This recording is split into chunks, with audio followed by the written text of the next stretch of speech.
ziekenhuis Nijsmellingen had Joet de hele dag de dwarren iepen voor het publiek. En daar wordt massaal gebruik van maken.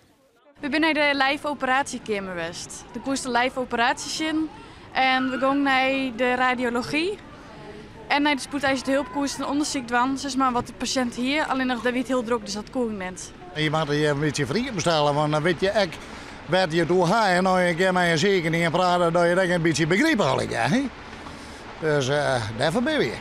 Zo'n 400 vrijwilligers en werknemers staan klaar om de bezoekers op te vangen.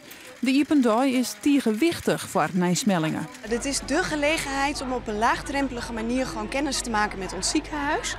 En dat is wel de manier gewoon om eens achter de schermen ook te kijken. En dat is wat de meeste mensen normaal gesproken natuurlijk niet kunnen doen. Zelfs een operatie maken, een infuus inbrengen of hechtingen zetten. Alles kan. Zelfs de sectie op een liek in het mortuarium besjen. Ik ben met mijn opleiding in de zorg bezig en nou ja, eigenlijk zie je dit dan juist heel interessant te wezen voor u. En ja, ik vind het wel weer iets moois dat het zo mij iets in kennis zien. Dus.